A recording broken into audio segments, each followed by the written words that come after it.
হামের টিকাদান ব্যর্থতা নিয়ে যে ইউনূস সরকারের সমালোচনা করলে জামায়াত বা এনসিপি পন্থীরা একটু মন খারাপ কেন করেন, এটা আমার একটু জানতে ইচ্ছা করে। কেন আমি এটা বলতেছি,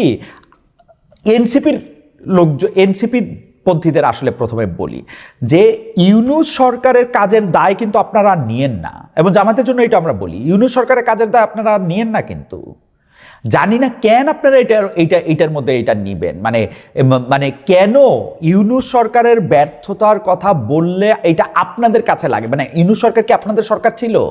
কতদিন পর্যন্ত ছিল? মানে এই অন্তর্বর্তী সরকারটা কি আসলে আপনাদের সরকার? মানে যে কোনো সময় যে কোনো কথা বললে আপনারা মনে হয় যে তাকে আপনাদের ডিফেন্ড করতে হয়। আপনারা কিভাবে, মানে ডিফেন্ডটা কেমনে করবেন? এই কয়েকদিন ধরে এই যে বাণিজ্য চুক্তি নিয়ে, আমি বাংলাদেশের যুক্তরাষ্ট্রের সঙ্গে বাণিজ্য চুক্তি নিয়ে অনেক কথা বলেছি, আজকেও কিছু কথা বলবো। মানুষ আমরা জিজ্ঞেস করে একই কথা নিয়ে আপনি কতবার কথা বলবেন? 100 বার বলবো ভাই, 3 লক্ষ বার বলবো। এরকম একটা চুক্তি করবে 3 দিন যাওয়ার আগে, তারপর এটা নিয়ে কথা বলবো না? আসেন, এই কথা শোনার আগে মানে হামের কথা আমি বলি। বাংলাদেশে অনেক বছর ধরে অপারেশনাল প্ল্যানের মাধ্যমে ইউনিসেফ হামের টিকা সহ অন্যান্য যেগুলি টিকা আছে সেগুলি সরবরাহ করতো, এবং অধিকাংশ অর্থায়ন দিত GAVI, the vaccine alliance. Bangladesh সরকারও এতে অর্থ দিত। পাবলিক প্রকিউরমেন্ট যে রুলস আছে 2008, বর্তমানে এটা 2025, সেই পাবলিক প্রকিউরমেন্ট রুলস অনুযায়ী ডিপিএমটারে ভাঙলে হয় হচ্ছে ডিরেক্ট প্রকিউরমেন্ট মেথড বা ডাইরেক্ট প্রকিউরমেন্ট মেথড, রাইট? মনে রাখবেন, এই ডিপিএম পদ্ধতিতে, ডাইরেক্ট প্রকিউরমেন্ট পদ্ধতিতে সমঝোতা স্মারকের মাধ্যমে এটি কেনা হতো। বাংলাদেশের ইপিআই কার্যক্রম একটা সফল কার্যক্রম ছিল, সারা বিশ্বে এটা একটা সফল কার্যক্রম হিসেবে সমাদৃত ছিল। এই কার্যক্রম শুরু হয়েছিল 1970 সালে। 2025 সালের সেপ্টেম্বর, দিনগুলি একটু খেয়াল করেন বোনেরা, ভাইয়েরা, একটু খেয়াল করেন। 2025 সালের সেপ্টেম্বরে অন্তর্বর্তীকালীন সরকার ইউনিসেফের মাধ্যমে টিকা সংগ্রহ বন্ধ করে উন্মুক্ত দর পদ্ধতিতে যায়, যেখানে সরকার সরবরাহকারীদের দরপত্র আহ্বান করে এবং প্রস্তাব মূল্যায়ন করে ক্রয়াদেশ দেয়। এটি যে সমস্যা তৈরি করেছে, এইটা এখন প্রায় সবাই বলতেছে। শুধু ডক্টর মোহাম্মদ ইউনূসের জায়গা থেকে এটার কোনো ব্যাখ্যা দেওয়া হইতেছে না।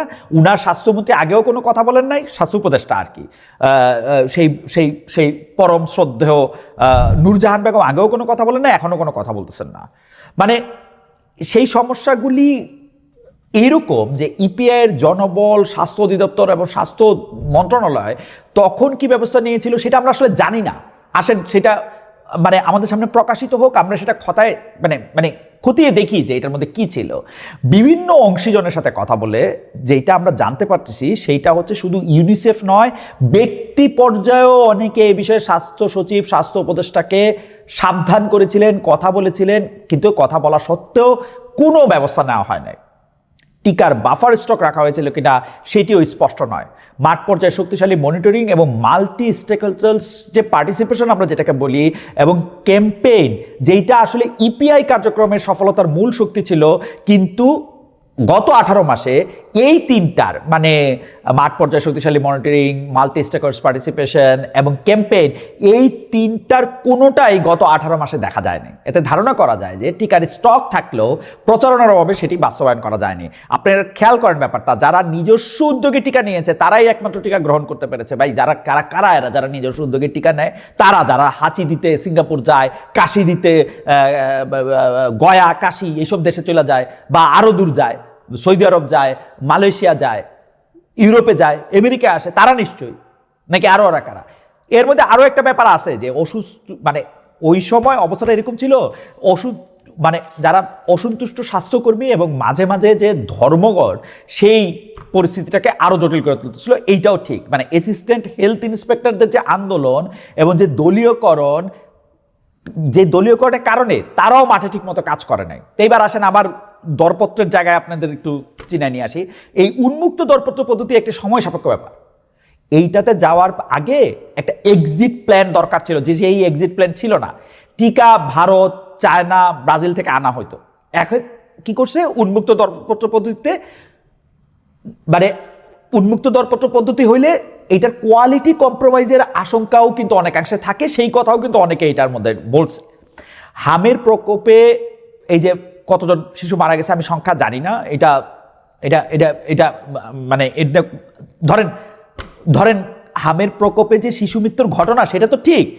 এই ঘটনায় একটা আন্তর্জাতিক সংস্থার কর্মীদের, মানে কি বলবো, একটা ওয়ার্কিং গ্রুপ থেকে কিছু কথা আমি শুনতে পারছি। এখন সেই কথাটা আমি আপনাদের জন্য একটু বলি। ওই গ্রুপের একজন সদস্য আমাকে এরকম বলছে যে ওই ডক্টর মোহাম্মদ ইউনূস সরকারের সময় স্বাস্থ্য মন্ত্রণালয়ে একজন বিশেষ সহকারী ছিল। এই যে টিকার এই অবস্থা, সেটা সেই সময়কার সেই বিশেষ সহকারীর ঔদ্ধত্য এবং স্বল্প দৃষ্টিসম্পন্ন চিন্তার ফল। এটা আমার কথা না ভাই, এটা উনি বলতেছেন। স্বচ্ছতা সবসময়ই স্বাগত। ওনারা বলতেছেন যে স্বচ্ছতা তো সবসময় ওয়েলকাম করা যেতে পারে। বাংলাদেশের অধিকাংশ সরকারি টেন্ডার উন্মুক্ত দরপত্রের মাধ্যমে হয়, খোলা দরপত্রের মাধ্যমে বাংলাদেশ সরকারি টেন্ডার অধিকাংশ হয়। কিন্তু সেইটা কইরা কি হাসিনার আমলে বা তার পরের আমলে, তার আগের আমলে, কোনো সরকার আমলে দুর্নীতি ঠেকানো গেছে? ইউনিসেফের কিন্তু নিজস্ব দুর্নীতি প্রতিরোধ ব্যবস্থা আছে। ইউনিসেফ মানে নিজস্ব প্রক্রিয়ার মাধ্যমে দুর্নীতি প্রতিরোধ করে। তা এই ইউনিসেফ কি সরকারি টেন্ডারের দরদাতাদের চেয়ে বেশি দুর্নীতিগ্রস্ত? এখন ছিল, আগে ছিল, কখনো ছিল? মানে এটার উত্তরটা আমি আপনাদের বলি, সম্মত না। ইউনিসেফ সরকারি টেন্ডারের দরদাতাদের চেয়ে বেশি দুর্নীতিগ্রস্ত না, ছিল না, আগেও ছিল না, এখনো নাই। মানে আমরা এরকমই শুনি আর কি, বা এরকম জানি। কিন্তু মানে ওই যে স্বাস্থ্য সহকারী এবং তার বস স্বাস্থ্য উপদেষ্টা নূরজাহান বেগম, তারা যদি স্বচ্ছতার জন্য এই ইউনিসেফের থেকে বা ইউনিসেফের রেকমেন্ডেশনের বাইরে গিয়ে টিকা কিনতে চান, তাহলে তারা কি বাস্তব চিন্তা করতে পারছিলেন? তাদের কি কোনো বিকল্প পরিকল্পনা, যেটা আমরা আদর করে প্ল্যান বি বলি, এরকম কোনো কিছু ছিল? আবার উত্তর দেই, না, ছিল না। এত শিশুদের জীবন নিয়ে খেলা করার জন্য এসব মানুষের শাস্তি হওয়া উচিত। আমি তাদের মানে অনেকেই বলতেছেন যে তাদের সঙ্গে কাজ শুরু করার পর থেকে, মানে ওই সময় যারা স্বাস্থ্য মন্ত্রণালয়ের সঙ্গে কাজ করছে তারা বলছেন তাদের সঙ্গে কাজ শুরু করার পর থেকে এত অদক্ষ স্বাস্থ্য মন্ত্রণালয় আর দেখা যায় না। এখন হইতে পারে স্বাস্থ্য মন্ত্রণালয় কিন্তু ঐতিহাসিকভাবে বাংলাদেশের স্বাস্থ্য মন্ত্রণালয় কিন্তু করাপ্ট, মানে তারা দুর্নীতিগ্রস্ত, তারা বিভিন্ন সময় বিভিন্ন জায়গা থেকে অনেক জায়গা থেকে তারা টাকা খাইছে, অনেক দুষ্টামি করছে, অনেক শয়তানি করছে, এগুলি ঠিক। আর আমি কিন্তু বলতেছি না যে স্বাস্থ্য মন্ত্রণালয় অনেক ভালো ছিল, এই সরকারের আমলে আইসা খারাপ হয়ে গেছে। অন্তর্বর্তী সরকারের সময় আইসা যেটা হইছে, এই স্বাস্থ্য মন্ত্রণালয় একটা অদক্ষ, কর্মহীন, একটা আজব জিনিসে পরিণত হয়েছে। এখন সেই বিশেষ সহকারী পরে এটাতে কি বলছে যে ক্রয় নীতিতে কোনো পরিবর্তন করা হয়নি। ভাই, ক্রয় নীতিতে কোনো পরিবর্তন না করা হলে ভ্যাকসিন ছিল না কেন? তিনি আমাদের কি মনে করেন, মানে আমরা অনেক বোকা? মানে ভাই আমি জানি না, মানে আপনারা আমাদের দোষী করবেন কিনা, কারণ এই শিশুদের মৃত্যুর দায় তো কাউরে নিতে হবে। এই যে বিভিন্ন আন্তর্জাতিক টিম, সরকারের ভিতর থেকে যারা এই ব্যাপারগুলি মনিটর করে, তারাও কিন্তু দফায় দফায় তাদের অনুরোধ করেছিল যে অন্তত 15 মাসের পর্যাপ্ত বাফার মজুদ নিশ্চিত করার পর উন্মুক্ত দরপত্রে যেন যাওয়া হয়। ওই সময় কি জবাব তারা পাইছিলেন তারা জানেন? যে আপনারা টেকনিক্যাল অ্যাসিস্ট্যান্স দেওয়ার নামে মন্ত্রণালয়ের লোকজনকে অক্ষম করে ফেলেছেন। এই কারণে ওরা এখন সময় মতো কাজ করতে পারতেছে না। আমার কিছু বলার নাই।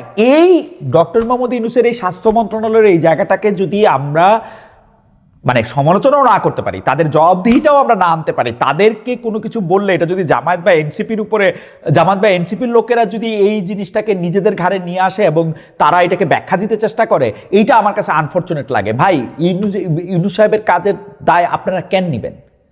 হিসাবটা কি আপনাদের? এই যে দেখেন, হামের কথায় ফেরত আসার আগে একটু বাণিজ্য চুক্তির কথা বলি। এই যে একটা বাণিজ্য চুক্তি করছে, এখন বিএনপি বলে যে ভাই বাণিজ্য চুক্তিটা একবার কয় ভালো করছে, আরেকবার কয় ভাই একটা চুক্তি হয়ে গেছে আরেকটা দেশের সাথে, আমরা তো এটা রাতারাতি এটা বাদ দিতে পারবো না। তো ভাই তুই 9 তারিখে চুক্তি করছো কেন? 9 তারিখে চুক্তি করছি, আমরা বিএনপি এবং জামাতের সাথে কথা বলছি। ভাই জামাত তো বলছে যে ভাই আমরা ওর সাথে ও আমাদের সাথে কথা বলে নাই। এদিকে আরেকজন সংসদ সদস্য সে বলতেছে যে আমরা একটা সংসদ আলোচনা করতে চাইছি, কিন্তু 5 জনের কমে তো নোটিশ দেওয়া যায় না, আর একজনের পাইতেছি না এটা নোটিশ দেওয়ার। তার মানে আপনারা স্পষ্ট বলতেছেন আপনাদের সঙ্গে কথা হয় নাই, তারপরেও সেই চুক্তির দায় আপনারা কেন নিতেছেন? আমেরিকা আপনাদের কি খাওয়াইছে ভাই? যে জামাত ইসলামের এই যে জনাব শফিকুর রহমান, আমেরিকা আপনাকে কি খাওয়াইছে? জনাব নাহিদ ইসলাম, আমেরিকার থেকে আপনারা কি পাইছেন যে আমেরিকার এই চুক্তিটা নিয়ে আপনারা কথা বলতে চাইতেছেন না? আবার কিছু হইলেই বলে আপনি কিছু জানেন, আমাকে বলে আপনি আন্তর্জাতিক চুক্তি পড়ছেন, অন্যান্য দেশের সাথে কি পড়ছেন জানেন? সরাসর মিথ্যা কথা বলে এটার মধ্যে এটা 37% থেকে 19% আসে না, সরি 37% ছিল না তখন, এই চুক্তি যখন করে তখন ট্যারিফ ছিল 20%। আর তাছাড়া আমেরিকা কি বাংলাদেশে দয়া করে? বাংলাদেশে আমরা কষ্ট করে আমাগো মেয়েরা কষ্ট কইরা যে এই জামাটা সেলাই করে এটা অত্যন্ত কম দামে পায়, আমরা ভালো একটা লিডটা আমি দেই দেখে ওরা আমার থেকে কিনে। ও আমার থেকে কিন্তু দয়া করে না, কিন্তু যে ও যা ইচ্ছা বলবে তাই আমাদেরকে শুনতে হবে। ভাই আমার বারবার যে বলেন যে চুক্তিটা পড়ে দেখছেন কিনা, এখন আপনারা আমেরিকারে জিজ্ঞেস করে আরেকটা জায়গা থেকে তেল কিনবেন, আরেকটা দেশের সাথে বাণিজ্য করবেন, আমেরিকার কি জানি বলে কৃষি পণ্য আইনা বাংলাদেশে এটা ভরবেন, আমেরিকার তুলা দিয়া বাংলাদেশে কাপড় সিলাইবেন, হিসাব করছেন এগুলি? এই যে এই জাহাজ দিয়ে আনতে এগুলি লিড টাইম কত লাগবে, কত টাকা বেশি লাগবে, এগুলি হিসাব করছেন? আমেরিকা 6,500 পণ্য এটার মধ্যে ঢুকাইবেন, বোয়িং কিনছেন, খুব খুশি, এখন বোয়িং খুব ভালো বিমান। এগুলি নিয়ে আপনারা কথা কবেন না, কারণ হচ্ছে যে কেন জানি ইউনূস সরকারের প্রোটেকশনের দায়িত্ব আপনারা নিছেন, জামায়াত ইসলামী নিছে, এই এনসিপি নিছে। অথচ এনসিপির বোঝা উচিত যে এই ইউনূস সরকারের সাথে যদি কারো কোনো রকম কোনো যোগসূত্র থাইকা থাকে, কেউ যদি ইউনূস সরকারের ব্যাটন নিয়ে সামনে যায় থাকে, সেটা হলো বিএনপি। ইউনূস সরকার যা যা কিছু করছে বিএনপি তা কিছুই করতেছে, আমি আলাদা কোনো কিছু দেখি না। এবং ইউনূস সরকারের বিভিন্ন রকম এই যে ধরনের বাণিজ্য চুক্তি, হ্যান্ড চুক্তি, ত্যান চুক্তি, এগুলি তারা মানে ইউনূস সরকারের কাজেরই তো তারা ধারাবাহিকতা তারা রাখতেছে।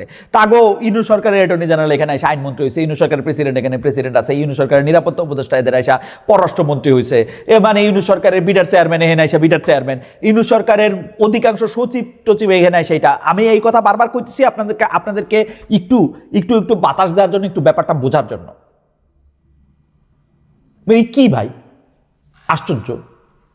মানে আমি হামের ক্ষেত্রে, হামের টিকা দেওয়ার ক্ষেত্রে, অবস্থানের ক্ষেত্রে ইউনূস সরকারে আর আপনারা মানে আমি জানি না, আপনারা অ্যাটলিস্ট তার জবাবদিহিটা চান, অ্যাটলিস্ট তার স্বাস্থ্য উপদেষ্টা, অ্যাটলিস্ট প্রধান উপদেষ্টা বলুক এখানের মধ্যে কি হবে। প্রধান উপদেষ্টা দেখলাম ফেসবুকে ভাইসা বেড়াচ্ছে, তিনি কে জানি মারা গেছে তার ব্যাপারে শোক দিতেছে। ভাই 300-র বেশি শিশু মারা গেছে নাকি কয়শো শিশু মারা গেছে, তাদের জন্য একটু শোকগ্রস্ত হন, তাদের জন্য একটু শোক জানান। বিএনপিরে বলতেছি ভাই, ইউনূস সরকার করুক আর আপনারা করুক, এই যে আপনারা সকল কিছু বন্ধ করে, এই দরকার হইলে আমাদের সবকিছু বন্ধ করে দেন, সবকিছু বন্ধ করে দেয়া একটা ড্রাস্টিক অ্যাকশন নেন। আপনারা যেভাবে পারেন, যা কিছু কইরা পারেন, আপনারা এই পোলাপানগুলিরে বাঁচান।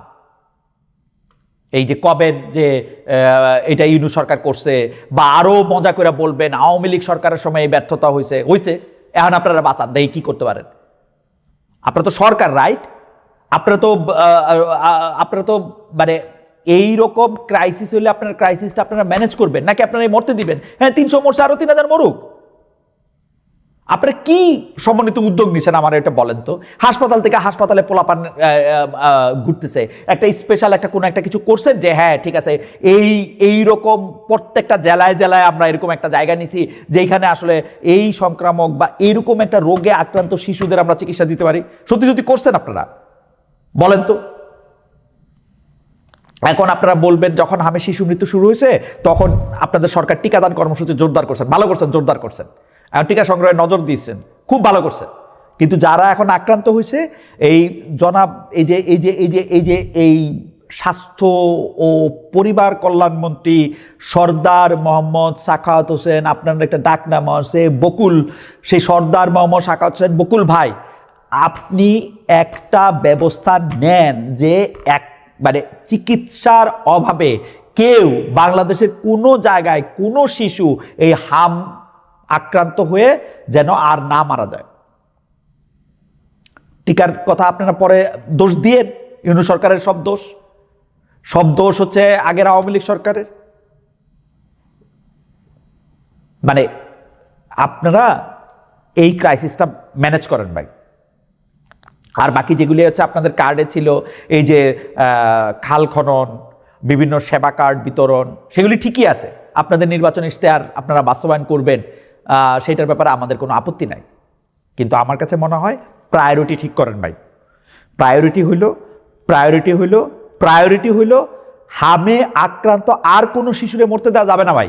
এটা 2026 সাল, এইটা অনেক দূর থেকে ঢাকা আসতে পারে নাই, জেলা শহরে আসতে পারে না, এইটা হবে না। কোনো কিছু একটা ওয়ার্ক প্ল্যান বাইর করেন ভাই, যে এইটা কইরা আপনি এদেরকে বাঁচাবেন, ঠিক আছে?